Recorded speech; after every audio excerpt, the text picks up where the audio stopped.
To all the victims of sexual assault, I hope my story is a reminder that no matter how afraid you might be, speak up, you have a voice, and keep on fighting for justice.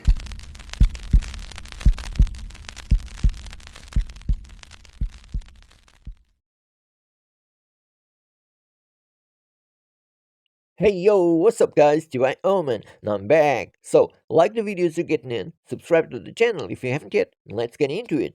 I'm sure all of you know by now that Conor McGregor was being accused of and as a matter of fact, let me explain to you that this was a civil lawsuit, which in a way means they were looking for a payment for damages. Well, I don't know, maybe there is some other kind of punishment in these cases. But yeah, this was the case, and Nikita Khan received around $200,000 because McGregor was indeed found guilty of.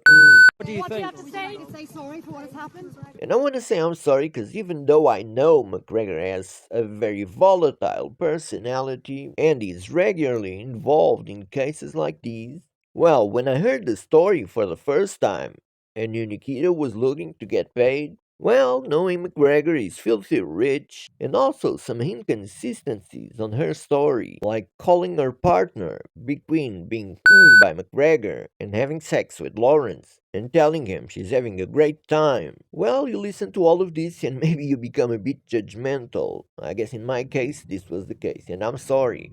But in no shape or form I ever said that if McGregor was found guilty, I wouldn't want him to be convicted. So I just want to leave it out there that I apologize to Mrs. Hunt. Well, I still think it's pretty weird that McGregor was found guilty of and James Lawrence had sex with her afterwards, and he wasn't found guilty of anything at all. But by saying this, I don't want to insist on any accusation. Just wanted to point out that there were many weird things on this case, and maybe for that reason I said what I said on my prior video. And by the way, I also want to point out things that happened that made me feel like, oh, I see. Because there were also things that made me doubt a little bit McGregor and Lawrence. Like the fact that Mrs. Hand's tampon had to be removed at the hospital is also pretty weird. Well, one thing is certain, they were all wasted. But of course, everyone knows, unless you are a minor, everything you do under the influence, it's on you. But for sure, the court knew what was doing. I'm just having a hard time figuring out what was it that made them assume such distinction. So, with McGregor was but with Lawrence they had sex. Let me just point out again that this interaction with Lawrence happened afterwards, Connor's.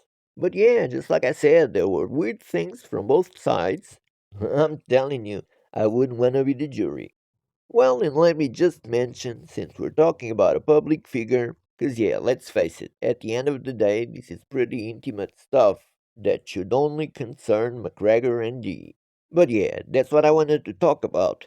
Dee really looked brokenhearted. While we're talking about if there was or not, at the very least, Connor had to assume he committed adultery. And this time was publicly, so it was a bit different. Anyways, this is not my favorite topic to talk about, but as you know, I always say this is not an MMA channel nor a combat sports channel, because I like to talk about everything, so I had to go into this too. Anyways, please subscribe to the channel if you like my efforts. I'm really close to the 1,000 subscribers, so I'd really appreciate it. Like the video, comment, leave me your opinion about this, and I'll see you guys on the next one.